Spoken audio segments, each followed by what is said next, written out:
Hi there, hope you're having a good day and welcome back to another comparison video. Today we're looking at the brand new New Balance Kawhi 2 against its previous version, the first signature model of the line, the Kawhi.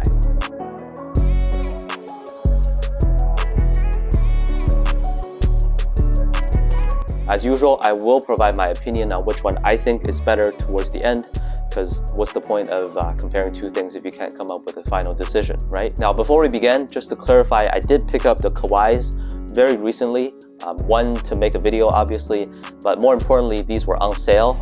I got these for like almost under $100, so it was a really sweet deal that I couldn't pass on. Anyways, my point is that I had roughly the same time playing in each, so it's not like I have already played in these for about a year. So keep that in mind. Maybe it's also better for the sake of the comparison since I've had the same break-in time with both. And also, if you want to watch my video on the Kawhi 2 itself, I'll leave a link on the top right corner. Let's get started with the cushioning setup. So both the Kawhi and Kawhi 2 use the New Balance fuel cell technology, full length.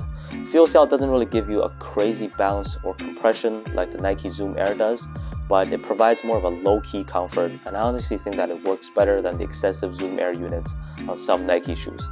The Kawhi does feel more stiff than the Kawhi 2 to me, even though they look to have better cushioning. What I don't like is the hard plastic caging, just takes away the softness of the shoe. And because other areas do feel nice, it just creates inconsistencies within the same shoe, and I'm not a fan of that.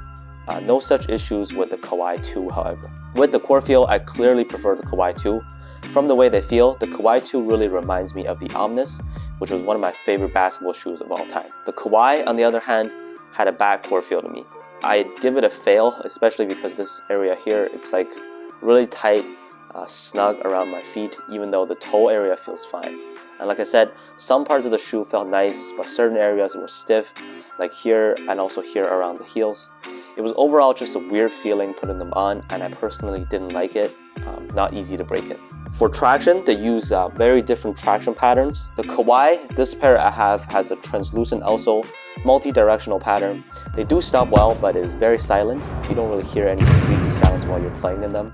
And the Kawhi 2 is more like a simple groove pattern. I like how it works, and based on my experience with the Omnis, I think they will be good for outdoor use, so durability shouldn't be a concern. In terms of the weight, the Kawhi 2 is definitely lighter. It is at 430 grams, while the Kawhi is at 515 grams. With the fit, both are true to size. There's definitely no need to go up half a size with any of them. In fact, I sometimes do prefer to go down half a size in New Balance shoes. Material-wise, the Kawhi 2 uses Fit Weave Light. It's kind of a thin version of knit. We do see the Fit Weave material being used quite a lot in other New Balance performance models, including their football cleats. So I personally do prefer this material over the mixture of mesh, synthetic layer, and suede on the Kawhi. Slightly better breathability in the second model. And the last thing is, if I was to judge these just by how they look, I'd probably say the Kawhi looks a little bit better. And so far, the Kawhi 2 colorways have been a little disappointing and boring, mostly plain black and white colors, but we'll have to see. Still very early on. They are technically not officially released yet. So overall, between the Kawhi and the Kawhi 2, which one is better?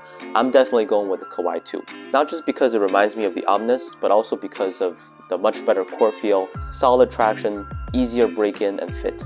The Kawhi, on the other hand, is a shoe that I wouldn't really recommend even if they're on sale. But if you have played in any of these, please feel free to share your thoughts with me down in the comments.